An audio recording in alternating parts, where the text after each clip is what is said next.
ABC Actu. ABC Actu, c'est l'essentiel de l'information.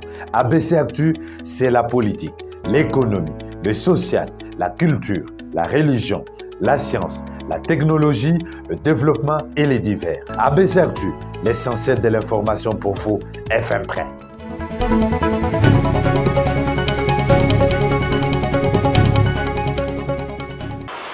C'est l'heure du journal. Merci de nous rejoindre à la une de l'actualité. Attendu ce lundi par le bureau de la Chambre basse du Parlement pour l'entendre à la suite du réquisitoire du procureur général près la Cour de cassation. Jean-Marc Kabound n'a pas l'air intéressé et pour la deuxième fois, il ne se présente pas à suivre dans ce journal. Et puis en dehors de nos frontières, en Côte d'Ivoire, Alassane Ouattara accorde la grâce présidentielle à Laurent Gbagbo, condamné à 20 ans de prison après la crise post-électorale de 2010-2011.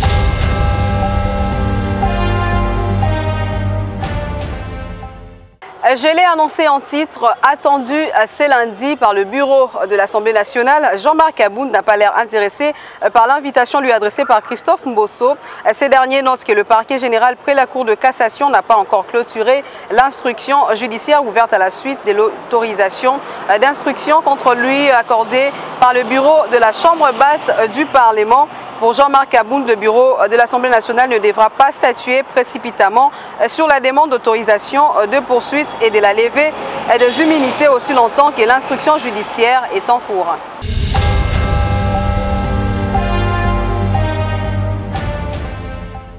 Dans le même registre, Sylvain Moutombo, coordonnateur du RDT, porte plainte contre Jean-Marc Kabound pour faux en usage de faux, faux en écriture, escroquerie et usurpation d'identité.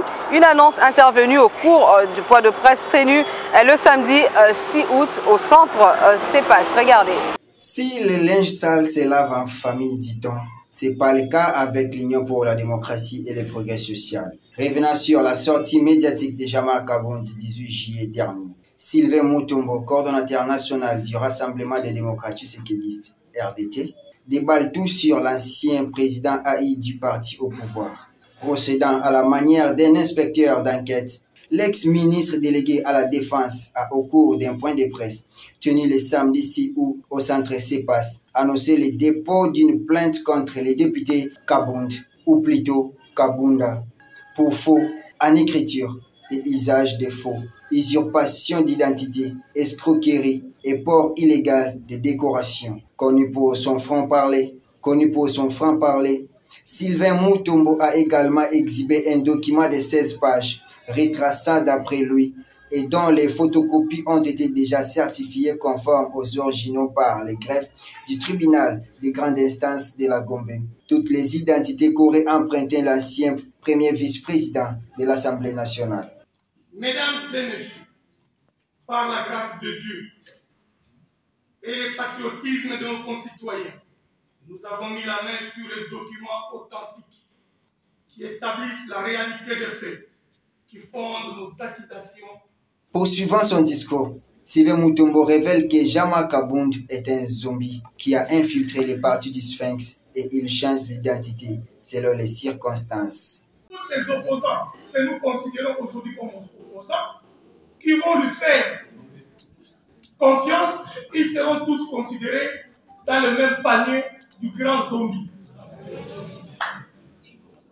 Et nous allons sortir tous nos gants politiques, mais démocratiques, pour combattre ces derniers jusqu'à son dernier retranchement.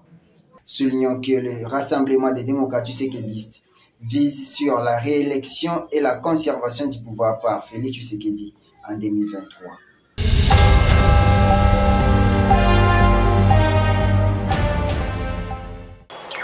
Changeons de chapitre à présent, l'Union pour la nation congolaise veut se redynamiser.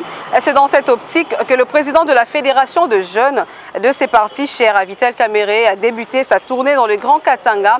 Première étape, Yves Swal était descendu dans la ville de Kolwezi, dans la province du Lualaba, samedi dernier. Suivez.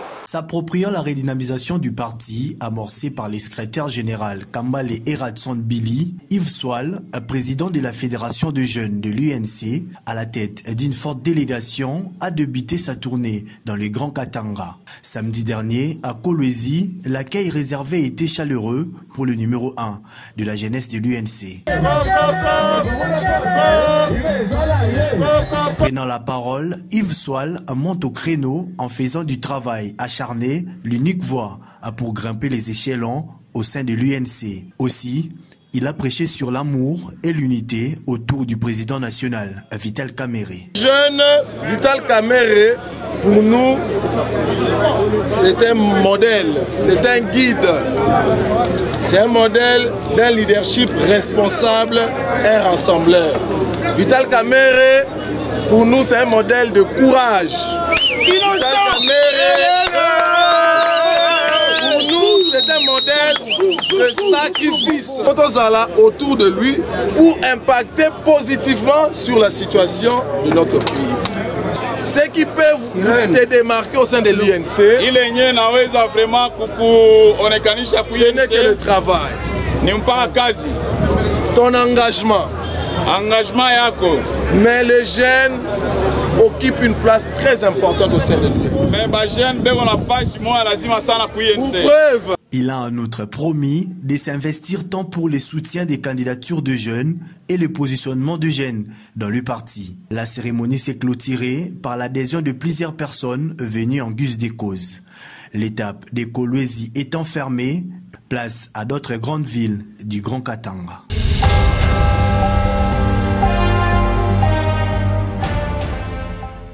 Toujours dans l'actualité, de retour à Kinshasa, l'honorable Vano Kiboko a visité la centrale d'encodage et impression de cartes au siège national de Ensemble pour la République. En sa qualité de président du Rassemblement des associations katumbistes, il a voulu s'enquérir des avancées des adhésions au sein du parti et y apporter son coup de pouce.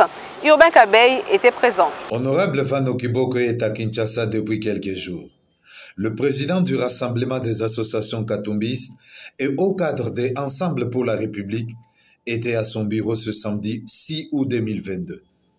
Après entretien avec Mme Patricia Onden et Serge Lumunangolé dans son bureau, l'homme de terrain pour les adhésions au parti est allé visiter la centrale générale d'encodage et impression des cartes au siège national du parti où est basé aussi son bureau.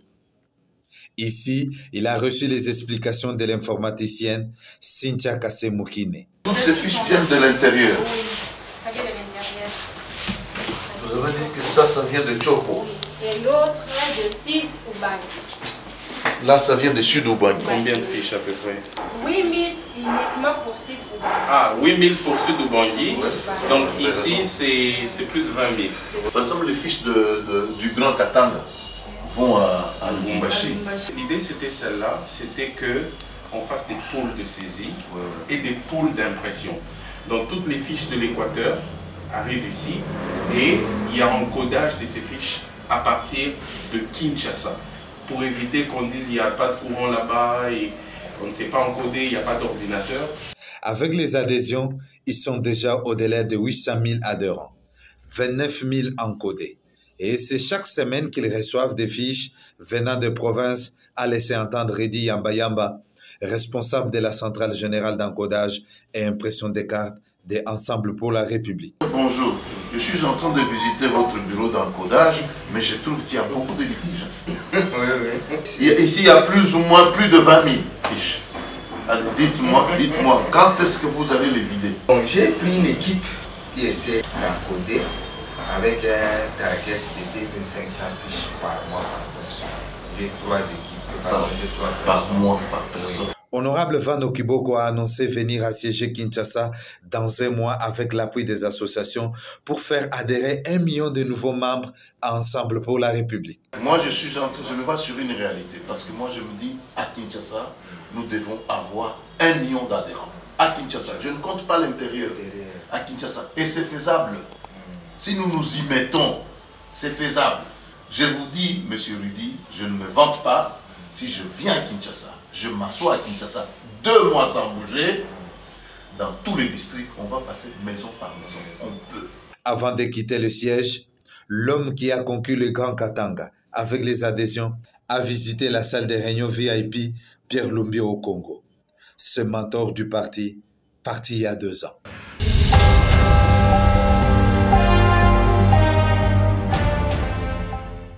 L'honorable Odiane Douné, au cadre de Ensemble pour la République, salue le propos tenu par Christian Omwando en rapport avec son appartenance politique. Pour lui, l'homme s'est assumé, il n'y a pas lieu de mal à l'interpréter. On l'écoute. Je tiens d'abord à féliciter notre collègue Mwando Simba. Cette position me paraît royale, c'est-à-dire nous sommes ici en face d'un homme d'État, qui respecte les textes de la République. Donc c'est un peu curieux et même scandaleux de suivre les politiciens congolais, quelqu'un qui quitte son parti politique lors d'une législature pour basculer dans un autre parti politique et créer un autre parti politique. Et puis les gens disent que non, voilà, c'est ce qu'on appelle réalité politique ou dynamisme politique. Donc c'est immoral. C'est vraiment immoral. Nous devons montrer que nous sommes des hommes d'État à notre peuple parce que chaque jour, vous voyez quelqu'un qui est kabiliste aujourd'hui, demain il devient tshisekidiste, et puis il invente des histoires, il donne des justifications de gauche à droite qui ne tiennent pas debout. Tout ça, c'est les soucis de la... On ne sait plus... faire la différence entre un homme politique et un aventurier politique dans notre pays. Tout simplement parce que la moralité n'existe plus. Et ce qui est choquant est que les dirigeants voient tout ça, mais ils ne se préoccupent pas de sanctionner. Donc, un gouvernement où on a un Premier ministre qui est appelé à respecter la loi doit sanctionner de tels membres du gouvernement qui quittent leur parti politique. La loi sur le parti politique est claire. Un député qui quitte son parti délibérément au cours d'une législature perd donc son mandat. Moi, je pensais, à mon humble avis, que les régimes actuels allaient nous faire entrer dans une démocratie comme on l'a chanté, mais curieusement, malheureusement, on ne vit pas cette démocratie. C'est vraiment compliqué pour que nous, en tant qu'élus du peuple qui votons les lois, nous ne puissions pas respecter toutes ces lois-là.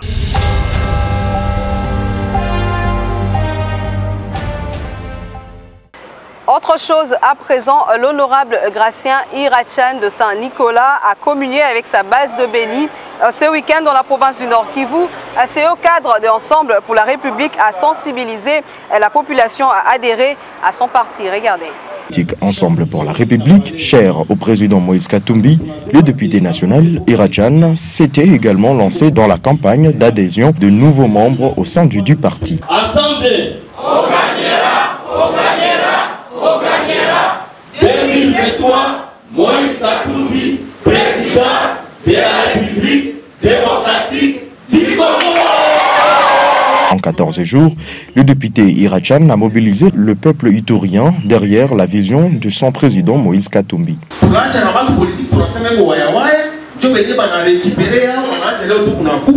Banacha barabara pana, banacha masomo haiko, banacha hospitali ya mzuri haiko, banacha leo tunakuwa réduit espoir ya kuishi pana, tunarudia tu tunaingia tu kupombe parce que espoir ya maisha haiko tena. Namna gani mutasauve Ituri? Iko kufanya sensibilisation, kuomba na batu baingie massivement kwa ensemble. 15 833 membres ont adhéré au parti. Le haut cadre Irachan, près le président national Katumbi, a profité de son séjour pour installer des réseaux et des caucus de cadres pour l'adhésion de masse dans les 5 territoires de la province de l'Ituri. Pour montrer l'exemple, lui-même a fait une tournée porte à porte pour faire comprendre à la population le bien fondé de Ensemble pour la République et obtenir leur adhésion. Nous voulons faire de Ensemble pour la République un parti grand dans tout l'Ituri, un parti qui va avoir la majorité parlementaire à l'Assemblée provinciale, un parti qui aura contribuer pour la majorité parlementaire à l'Assemblée nationale. C'est pour cela que nous sommes en train de sensibiliser la population dans ce sens-là. Toujours durant son séjour à Bunia, profitant de ses vacances parlementaires, Gratien Irachan de Saint-Nicolas a restitué ses activités parlementaires à sa base électorale. Une séance qui a connu la participation de plusieurs centaines de personnes. Les grandes lignes de ses interventions au Parlement ont été abordées. Plusieurs questions des participants, dont le fameux état de siège. Le député Irachan a fait voir clairement au peuple iturien que les résolutions votées à l'Assemblée nationale prévoyaient déjà le plan de sortie avant la 10e prorogation. Il a aussi expliqué aux participants que la commission chargée d'enquêter sur l'utilisation de ressources financières au sein des forces de sécurité n'avait jamais vu le jour, mais également les réformes au sein de l'armée et de la police qui se faisaient toujours attendre. Est-ce que lazima état de siège iendelee au isiendelee? État de siège iko situation ya nguvu enye hayobaki idumu sana.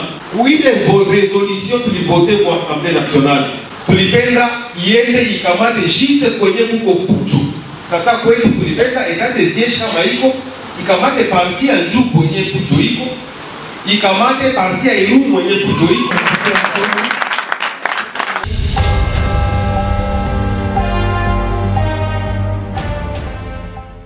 Prenons le large à présent. Le président ivoirien Alassane Ouattara a annoncé samedi 6 août avoir accordé sa grâce à son prédécesseur et ancien rival Laurent Gbagbo sous les coups d'une peine de 20 ans de prison dans son pays à la suite de la crise post-électorale de 2010-2011. Regardez. Un nouveau signe de l'apaisement en cours en Côte d'Ivoire. Le président Alassane Ouattara a accordé samedi sa grâce à son prédécesseur Laurent Gbagbo. Dans son discours à l'occasion du 62e anniversaire de l'indépendance du pays, il a indiqué que c'est dans le souci de renforcer la cohésion sociale qu'il a signé ce décret. Le chef de l'État a également annoncé avoir demandé qu'il soit procédé au dégel de ses comptes et au paiement de ses arriérés de rentes viagères. Il a également signé un décret pour la libération des deux des plus proches associés de Gbagbo, l'ancien chef de la marine Vagba Fassigno et l'ancien commandant d'une unité clé de la gendarmerie Jean-Noël Abbaye, tous deux condamnés pour leur rôle dans le trouble post-électoraux. Gbagbo a été acquitté par la Cour pénale internationale pour des crimes de guerre présumés commis pendant les conflits civils de 2011 qui a éclaté après son refus de reconnaître la victoire de Ouattara aux élections présidentielles. Mais en 2018, un tribunal ivoirien a condamné Gbagbo à 20 ans de prison par contumace pour pillage de la Banque centrale des États de l'Afrique de l'Ouest. Cette grâce arrive peu après une rencontre le 14 juillet entre Alassane Ouattara, Laurent Gbagbo et un autre ancien président, Henri Konan Bédié, tous deux opposants.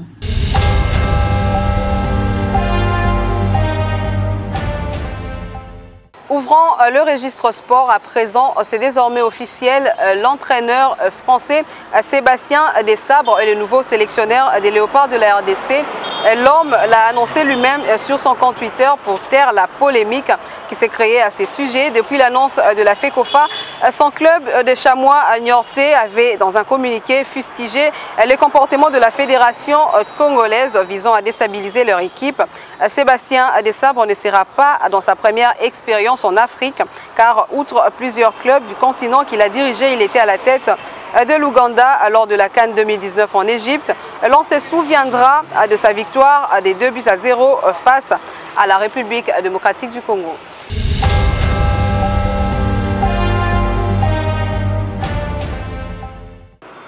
Et pour clore avec cette page informative, l'artiste musicien Ferregola a bénéficié d'une libération conditionnelle ce lundi 8 août 2022 dans la matinée.